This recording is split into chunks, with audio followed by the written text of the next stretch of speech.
is a group of people that is very, very high risk from COVID-19, and those are, of course, individuals that are over the age of 60 or 65, individuals with a compromised immune system, such as those that may be getting chemotherapy for cancer, or those that may have lupus, rheumatoid arthritis, or other autoimmune condition for which they're on chronic immunosuppressants, individuals with lung disease, so COPD or asthma, individuals with heart disease, like coronary artery disease, heart failure, or atrial fibrillation, individuals with diabetes, and individuals with obesity.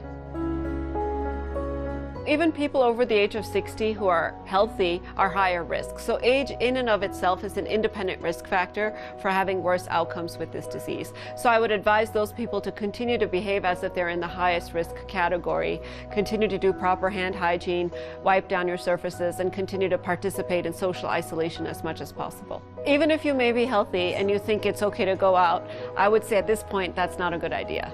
We are really in a state where it's all hands on deck, and all of us need to get together and participate in social isolation, which means avoiding gatherings. So the individual risk to you might be low if you go out, but you're going to bring it back to the more vulnerable populations in our community, such as the elderly or those with chronic medical conditions.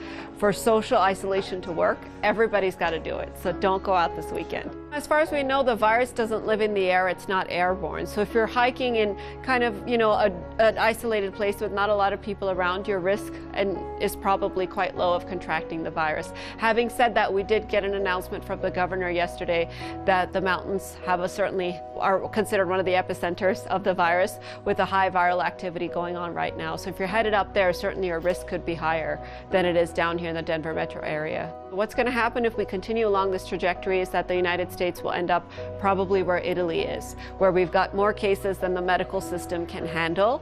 And so we really have 1 or 2 weeks to turn that around, and one of the best ways to do that is social isolation. So I know it's inconvenient to our lives to stay home, but for the next few weeks I really would say it's important to focus on preparedness, both mental and physical preparedness, and just kind of laying low.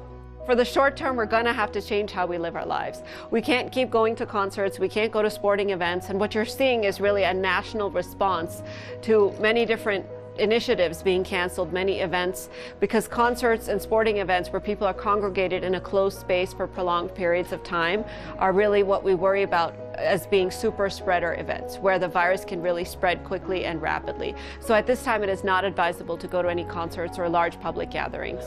In South Korea, they actually had a slogan going, "Let's not be social." And I think that's what we need to adopt at this time, because what we've learned from those countries is that social distancing or not seeing each other in close quarters at a time when the virus is spreading so rapidly is really important to try to prevent the spread. So for the time being, I think people should focus on getting prepared in case there is a lockdown where everybody's required to stay home, and that means collecting 2 to 3 months of prescription drugs, about a month's worth of household products, cleaning products, and food.